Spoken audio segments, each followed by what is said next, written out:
нашия дом винаги е имало много отношение към изкуството.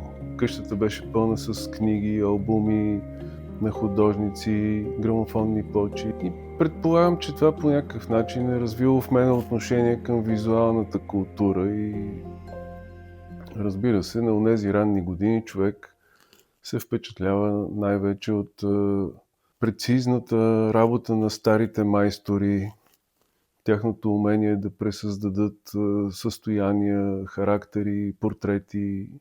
На мен така ми се случи, че не съм бил в художествената академия. Ходил съм на курсове, разбира се, там съм придобил някаква рисувална култура. Експериментирах с различни техники, различни стилове. Същевременно дойдоха промените и света на изкуството стана доста по-свободен и нерегулиран. В едно свое есе Хайдегер казва, че същината на изкуството е свободата.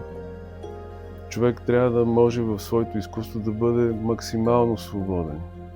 Включително да бъде свободен да нарушава конвенцията на изобразителния език, защото изобразителният език, като всеки език, е една конвенция. В съвременното изкуство, разбира се, вече този език може да бъде доста свободно преформулиран, нарушаван и така нататък. Отделно един творец трябва да има свободата да се занимава с проблемите, които го интересуват, да не се страхува да ги посочи. Специално за моите работи, по принцип аз имам такава нагласа, се опитвам да гледам на тях от гледна точка на вечността, т.е.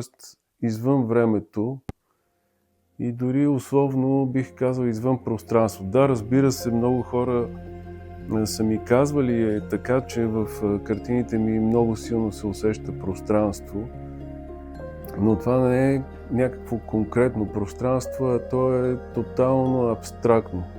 То служи просто като мизансцен за някакви, да кажем, психологични процеси, които са извън времето и пространството, толкова доколкото се повтарят през времето устойчиво и в този смисъл те надскачат стандартния период на човешкия живот, а дори и на дадена историческа епоха. Аз съм убеден, че когато нещо привлича нашето внимание, това се случва, защото то кореспондира с нещо вътре в нас. Доколкото си спомням, това е улица в Оксфорд.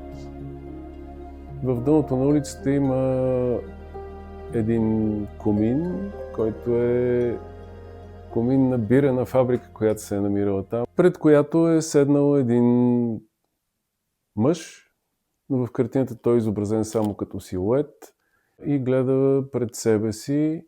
За мен това е една асоциация с онези моменти, в които човек се докосва по някакъв начин до безкрая, до безкрайното в себе си, чрез което се докосва и до безкрайното в космоса и света въобще.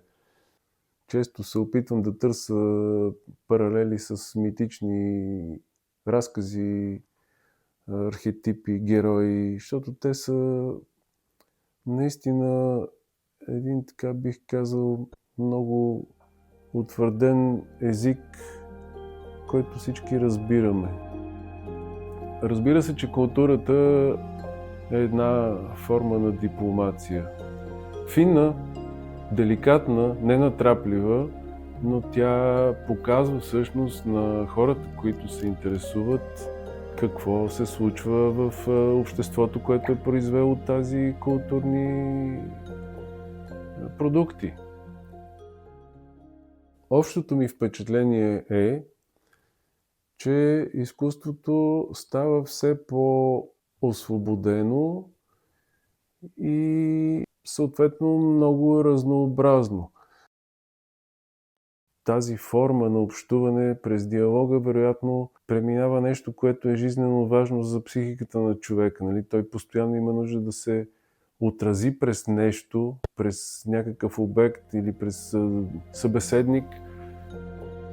Разширяването на картината на един човек за света и за хората винаги се отразява добре и на неговата работа и на неговото общуване.